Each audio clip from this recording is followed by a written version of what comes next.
चाहूंगी कि आप लोग ज़ाफ़रान कलर डालो या ब्लैक कलर डालो, मेरे को कोई एतराज़, हम सबको कोई एतराज़ नहीं है। हमारा हक जो है हमारा बुर्का पहनने का है, जो हिजाब पहनने का है, आप उसको नहीं रोक सकते, क्योंकि बाबा साहब अम्बेडकर ने जो संविधान बनाया है उसमें हर एक को हक है, अपनी आज़ादी का हक है, जो चाहे पहन सकते हैं। आप देखिए कॉन्वेंट में, देखिए आप जो बच्चा पैंट पहनना चाहते हैं, ये लोग का तो कल्चर है, क्रिश्चियंस है वो लोग, उन लोग का कल्चर है स्कर्ट्स पहनने का। अगर मुस्लिम बच्चे ये चाहते हैं कि शलवार या पैंट पहन के जाना चाहते तो वो लोग अलाउ करते हैं कॉन्वेंट में भी। तो ये तो हिजाब रोकने का कोई वो नहीं है यार। अगर इसी तरह स्टूडेंट्स को रोका गया क्योंकि कुछ कॉलेजेस में एग्जाम्स भी है, तो 8 तारीख को कोर्ट में इसका जजमेंट है। उसके बाद इंशाल्लाह ताला हम कोई उम्मीद है पूरी कि हमारे हक में आएगा वो। अगर नहीं है बोले तो हम जो यहाँ पे जमा हुए हैं पूरे रोडों पे निकलेंगे, हम लोग रोडों पे निकल के हम लोग स्ट्राइक करेंगे, और जहाँ तक हम जो है इंशाल्लाह ताला ये जंग हम जीतेंगे। घर के कॉन्स्टिट्यूशन एक ऐसा कॉन्स्टिट्यूशन है जहाँ पर 70 साल से पहले ही एक राइट्स, रूल्स, प्रिंसिपल्स, रेगुलेशंस लिखे गए हुए हैं। हिजाब 70 साल पहले से ही हिजाब पहनकर कॉलेज में आना है, अलाउड है। ये सैफरॉन एक साजिश है आरएसएस की, बीजेपी की, क्योंकि मुसलमान को इस्लामिक फोबिया बताया जा रहा है, मुसलमान लड़कियों को टारगेट किया जा रहा है, ताकि वो फ्यूचर में जितना तेजी से वो बढ़ रहे हैं उन्हें फ्यूचर में कमजोर क्यों करने के लिए उन्हें ये साजिश की जा रही है। कॉन्स्टिट्यूशन तो कभी ऐसा कह ही नहीं सकता कि इनको राइट्स है, इनको राइट्स नहीं है। अगर कॉन्स्टिट्यूशन में लिखना था तो अंबेडकर पहले ही लिख देना कि हिजाब पहनकर आना है, सैफरॉन कलर का पट्टा पहनकर आना है। ये क्यों नहीं था? उन लोगों को क्या अभी याद आया कि सैफरॉन कलर का पट्टा 4 दिन पहले निकला है? आरएसएस के 4 दिन पहले पैदाइश की है, आरएसएस तो पहले से है ना, तो जब से पहनना था ना। तो ये सरासर एक बीजेपी आरएसएस की साजिश है, और इस साजिश को हम पूरी करने नहीं देंगे। आज सिर्फ 2 कॉलेजेस, जो कॉलेजेस अगर ये सोच भी रहे हैं तो मैं इनको वार्निंग देती हूँ कि ये सोच भी आप मत लाइए, क्योंकि जिस तरह से सिर्फ 2 कॉलेजेस में हुआ है तो हमारी तादाद आप देख सकते हैं। अगर पूरे कॉलेजेस में हुआ तो कॉलेज बंद आंदोलन स्टार्ट करेंगे हम। जिस तरह 2024 में इलेक्शन आने वाले, ये पूरा एक एजेंडा तैयार कर रहे हैं कि हम अंबेडकर को हटाकर सावरकर को लेकर आए, लेकिन ये इनकी आइडियोलॉजी बहुत ही बेतुका है और बहुत जल्द इनके ऊपर ही इनका वार पड़ने वाला है। हम बाबा साहेब अंबेडकर को आज़ादी मिलने से हम उनकी ही फोटो लगाए हैं, और इंशाल्लाह हम आगे भी उनको ही फॉलो करते रहेंगे, क्योंकि कॉन्स्टिट्यूशन एक वाहिद कॉन्स्टिट्यूशन है जो हमारे राइट की बात करता है। अस्सलाम वालेकुम। ये जो हो रहा है हम मुसलमान के ऊपर जो हिजाब के लिए जो अत्याचार हो रहा है, ये बहुत गलत है। जब इतने साल से जब हम लोग हमारे देश के लिए, आज़ादी के लिए बहुत सारे लोग लड़े झगड़े, यहाँ तक कि अपनी जान तक गंवाए अपने देश के लिए, आज जब इतनी मुश्किल से जब हमें आज़ादी मिली है तो हमें आज़ादी से जीने के लिए दे रहे क्यों नहीं? क्या मुश्किल है? जब इतने साल से जब हम जी रहे हैं, जब हमारे कोई आज तक इतने सालों से बहुत सारे पार्टियां हैं, जब आज तक कोई रोके नहीं हमें हिजाब के लिए होंदे, चाहे नमाज के लिए होंदे, चाहे बुरखे के लिए होंदे, तो आज क्यों ये आ गया ये सवाल के हिजाब नहीं पहनना जो उड़पी में हो रहा है, जो बच्चियों के क्यों एग्जाम देना हर किसी का हक है भाई, क्यों नहीं दे सकते? ये this is all communalism, regionalism के लिए। जब हमारे बहुत बाबा साहेब अम्बेडकर है, सरदार वल्लभ भाई पटेल है, अबू कलाम आज़ाद है, ऐसे बहुत सारे मुस्लिम रूलर्स भी है जो फाइट करे इंडिपेंडेंस के लिए। रहमतुल्लाहि व बरकातुहू। इस्लाम हमारा ये है, हिजाब हमारे इस्लाम में बहुत ज़रूरी है, और हम इस्लाम के बगैर नहीं रह, और इस्लाम हमारे लिए बहुत ज़रूरी है। हम हिजाब के बगैर नहीं रह सकते, और औरतों के लिए हिजाब बहुत ज़रूरी है इस्लाम में। ಇವತ್ತು ಉಡುಪಿನಲ್ಲಿ 23 ವಿದ್ಯಾರ್ಥಿಗಳಿಗೆ ಅವರು ಹೈಜಾಬ್ ಹಾಕೊಂಡು ಅವರು ಕಾಲೇಜಿನಲ್ಲಿ ಪ್ರವೇಶ ಮಾಡುವಾಗ ಅಲ್ಲಿಯ ಎಲ್ಲ ಶಿಕ್ಷಕರು ಹೊರಗೆ ಕುಂದ್ರಿಸಿ ಒಂದು ಪೂರ ಇಡೀ ಒಂದು ದಿನ ಅವರಿಗೆ ಹೊರಗೆ ಕುಂದ್ರಿಸಿದ್ರು, ಆದರೆ ಯಾರು ಅವರಿಗೆ ಸಹಾಯ ಮಾಡೋಕ್ಕೆ ಬರಲಿಲ್ಲ. ಇದು ನಮ್ಮ ಒಂದು ಭಾರತ ದೇಶ ಒಂದು ನಮ್ಮ ಡಾಕ್ಟರ್ ಬಾಬಾ ಸಾಹೇಬ್ ಅಂಬೇಡ್ಕರ್ ಅವರು ಸಂವಿಧಾನ ರಚಿಸಿದ ಎಲ್ಲರಿಗೆ ಸಮಾನತೆ ಮಾಡಿರುವಂಥ ನಮ್ಮ ಇದು ದೇಶದ ನಮ್ಮ ಕಲ್ಚರ್, ನಮ್ಮ ಸಂಸ್ಕೃತಿ ಇಂಥ ನಮ್ಮ ದೇಶದಲ್ಲಿ ಇವತ್ತು 60 ವರ್ಷದಲ್ಲಿ ಯಾವಾಗಲೂ ಇಂಥ ಪರಿಸ್ಥಿತಿ ಬರಲಿಲ್ಲ.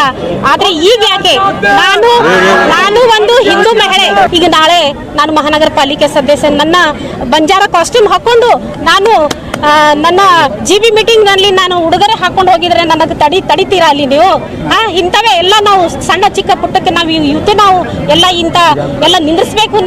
ನಾನು ಒಂದು ಹಿಂದೂ ಮಹಿಳೆ, ನನ್ನ ಸಿಂಧೂರ್ ಹಾಕೊಂಡು ನನ್ನ ಕಾಲಿನಲ್ಲಿ ನನ್ನ ಕಾಲು ಉಂಗ್ರೆ ಹಾಕೊಂಡು ನಾನು ಅಲ್ಲಿ ಮೀಟಿಂಗ್ ನಲ್ಲಿ ಹೋಗ್ತೇನೆ.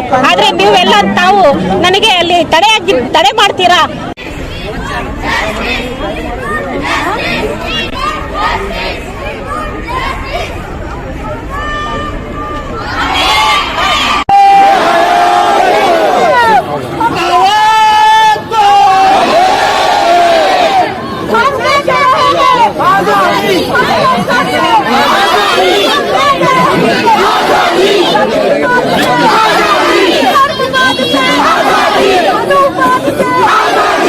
ಇವತ್ತು ನಾವೊಂದು ನಮ್ಮ ಉತ್ತರದ MLA ಆಗ್ತಿರ್ತಕ್ಕಂಥ ಖನಿಜಾ ಫಾತಿಮಾ ಅವರ ಒಂದು ನೇತೃತ್ವದಲ್ಲಿ ಇವತ್ತು DC ಆಫೀಸಿನ ಮುಂದುಗಡೆ ನಾವು ಒಂದು ಹೋರಾಟವನ್ನು ಮಾಡ್ತಾ ಇದ್ದೇವೆ.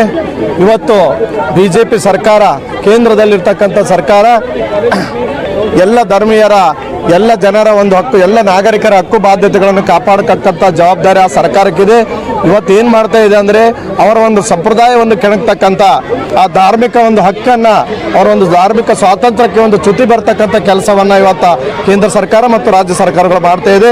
ಸಂವಿಧಾನ 14 ಮತ್ತು 25 ಪ್ರಕಾರ ಪ್ರತಿಯೊಬ್ಬ ವ್ಯಕ್ತಿ ಕೂಡ ತನ್ನ ಇಷ್ಟ ಬಂದ ಧರ್ಮವನ್ನು ಆಚರಣೆ ಮಾಡುವುದು, ತನ್ನ ಇಷ್ಟ ಬಂದಂಥ ಉಡುಪುಗಳನ್ನು ಉಡುವತಕ್ಕಂಥ ಹಕ್ಕು, ತನ್ನ ಹಕ್ಕಿಗೆ ಚ್ಯುತಿ ಬಂದಾಗ ಹೋರಾಟವನ್ನು ಮಾಡ್ತಕ್ಕಂಥ ಒಂದು ताकतನ್ನು ಕೂಡ ಇವತ್ತು ನಮ್ಮ ಸಂವಿಧಾನ ಕೊಟ್ಟಿದೆ.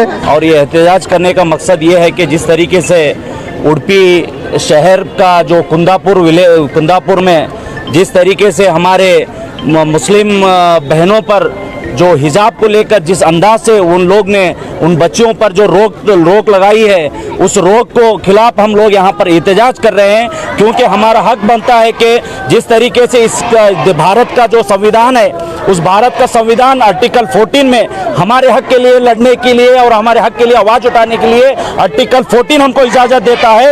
और उसी तरीके से आर्टिकल 25 में जो है वहाँ पर इस भारत में जितने भी रिलीजियस हैं, उन तमाम रिलीजियसों के मुताबिक चलने का हमको हक हमारे इस देश का संविधान डॉक्टर बाबा साहेब अम्बेडकर ने हमको दिया है। बीजेपी का कर्नाटका में फेल्यूर को छुपाने के लिए कर्नाटका के एटमॉस्फियर को कम्युनलाइज किया जा रहा है, पोलराइज किया जा रहा है, पॉलिटिसाइज किया जा रहा है, ये सिर्फ अपने कमजोरियों को, फेल्यूर को छुपाने के लिए।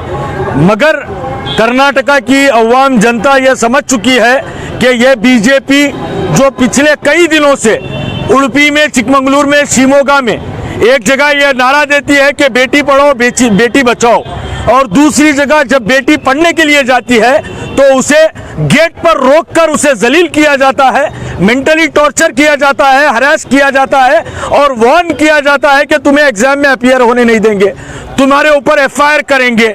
ये बेटी पढ़ाने का स्लोगन है।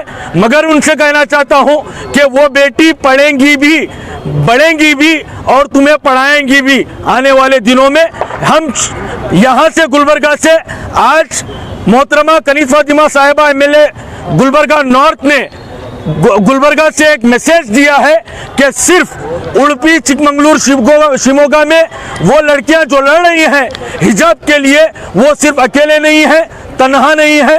गुलबर्गा नॉर्थ की MLA उनके साथ है, कांग्रेस पार्टी के CLP लीडर सिद्धरामैया साहब उनके साथ है। इस मसले को आज एक प्रोटेस्ट से खत्म नहीं किया जाएगा, बल्कि इसे असेंबली में भी उठाया जाएगा और बीजेपी की ये घिनौनी हरकत को पब्लिक के सामने एक्सपोज किया जाएगा। और ये चाहते हैं कि एजुकेशन से दूर हो जाए बच्चियां, तो ये कभी नहीं होने वाला है, क्योंकि बीजेपी के पास कोई मुद्दा नहीं है। बीजेपी जो वादा करके इख्तिदार में आई थी, सबका साथ सबका विकास बोल के, आज कम से कम 7-8 साल का अरसा होने को आया। वो लोग जो है ना कोई विकास की बात करें, ना कोई डेवलपमेंट्स की बात करें, ना तमाम अक़वाम को साथ लेकर चलने की बात की है। क्योंकि जो भी गवर्नमेंट होती है वो तमाम अवाम के लिए होती है, मखसूस फ़िरक़े के लिए नहीं होती। क्योंकि डेमोक्रेसी है, डेमोक्रेसी में तमाम लोगों के हुकूक़ हैं, तमाम मज़हब के लोगों के हुकूक़ हैं, तमाम मज़ाहिब के लोगों को अपने अपने मज़हब पर चलने की आज़ादी है। इसमें कॉलेजेस में या पर्टिकुलर जगहों पर इस तरीके से अपने खुद साख्ता ऑर्डर्स को मुनसब करना, ऑर्डर को जो है ना इम्प्लीमेंट करना, ये टोटली तौर पे गैर जमहूरी तरीक़ा है। ये हमारा राइट्स है। मैं ये बताना चाहता हूँ आपको, जब से ये बीजेपी गवर्नमेंट इख्तिदार में आई है, ये नालायक सरकार कुछ ना कुछ प्रोपेगेंडा करते आ रही है। वो लोगों को मालूम नहीं है कि कौन से इसमें क्या करना चाहिए।